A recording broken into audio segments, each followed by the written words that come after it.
Hi everybody, welcome back and Happy New Year. I hope you all had a great New Year's and a very good Christmas or whatever holiday it was that you have been celebrating. I'm going to start the year off by making a video about my life in school, mainly elementary school, actually mainly middle school and high school, because that's when my tics I feel like have become a little bit more noticeable, aside from now in my adult life. I want to start by saying that I do feel that I was pretty lucky with the school system that I went to. I had a lot of really, really good teachers. There was only a very select handful of teachers that I didn't really like or get along with. So I was lucky in that aspect, and my teachers were really nice in learning about what Tourette syndrome was, and they, for the most part, just kind of let me do whatever it was I needed to do when they got bad while I was in school.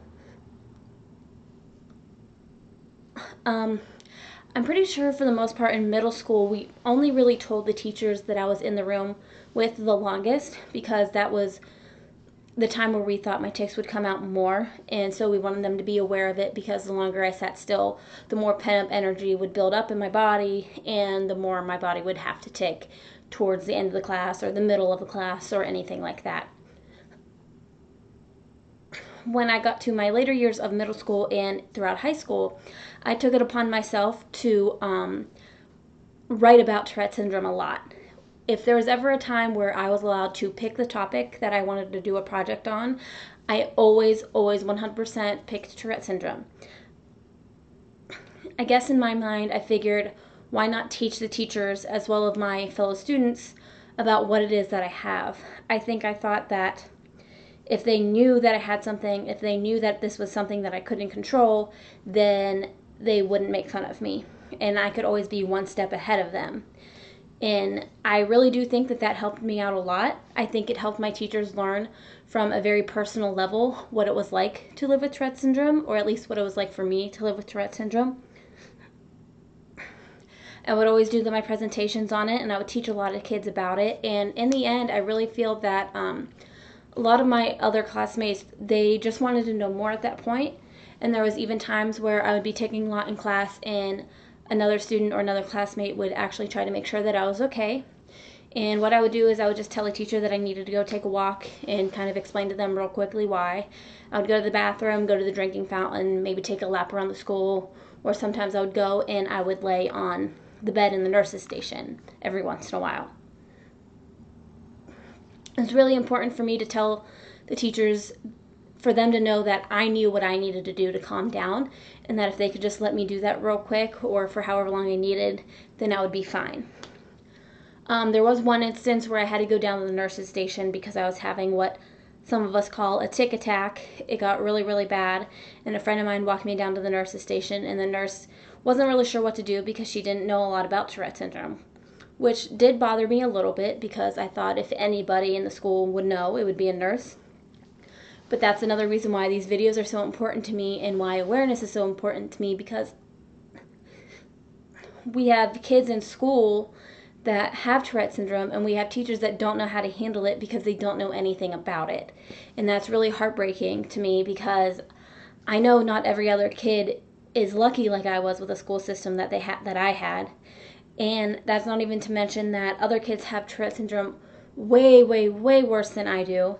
And these teachers, they don't know what to do. Some of them, they send them to special ed classes. They send them to get IEPs. And I'm not saying sometimes that might not be necessary. And if it's necessary and the school's doing what they need to be doing, then great. But a lot of times, that's the only thing that they think they can do.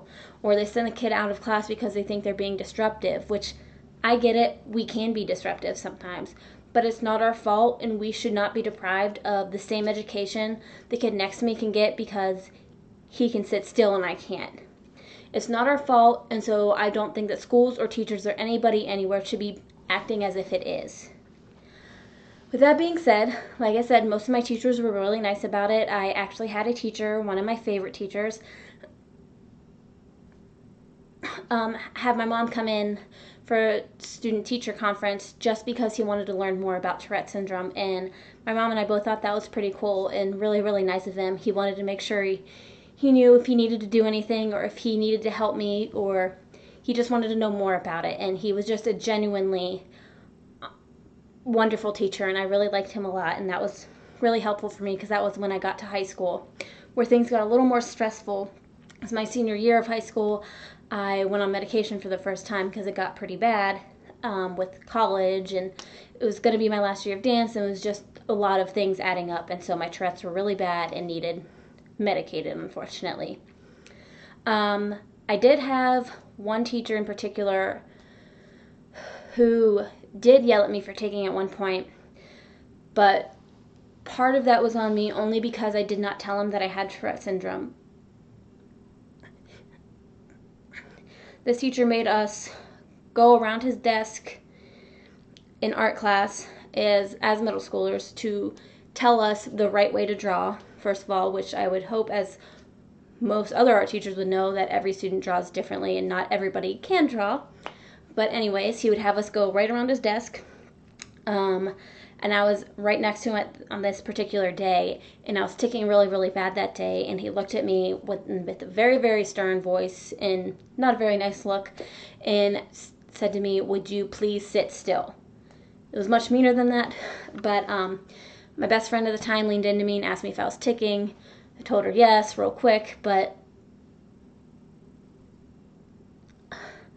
I didn't want to tell him that it's because I had Tourette syndrome, and I couldn't help it because I was 99% sure that he wouldn't believe me anyways. And when I got home that day, my mom really wished I would have told him because he could have gotten in trouble for that since it is in my file, but I just felt at that time it was easier for me not to say anything.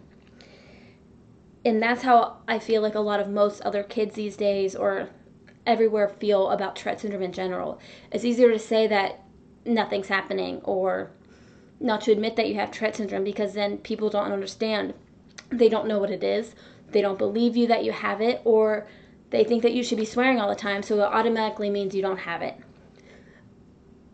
And I just think that's absolutely ridiculous. And thankfully, I only had that one teacher. The rest of the school was really great. There were some days where I had to leave early, and my assistant principal was amazing about it. He called my parents and let them come and pick me up because I was just having a really bad day, and he could tell that I wasn't going to be able to concentrate anyways the rest of the school day. I used to get really excited the day before my dance recitals, and I would tick so much that concentrating in school just wasn't an option. And so from then on out, my mom let me stay home on those days so I could be at home and more relaxed. So, like I said, I feel like I was pretty lucky. I actually really enjoyed school up until I got to college. I enjoyed doing my homework and my projects, and I loved reading, and so I think that really helped. And like I said a bunch of times, I just think I got into the right school system, and so I'm hoping that any teacher out there watching this right now, it's so important that you learn as much as you can about your students, because they could have something like I do. They could be moving around and not sitting still because they can't help it, not because they're a bad student, and they want to learn just as much as anybody else does. And I think that they all deserve that chance.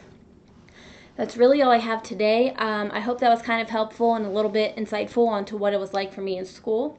If there's any other questions you may have about my school life or anything about my Tourette's or living with Tourette's, please feel free to email me or leave them in the comments below, and I can make my next video about it, or one of my videos about that question.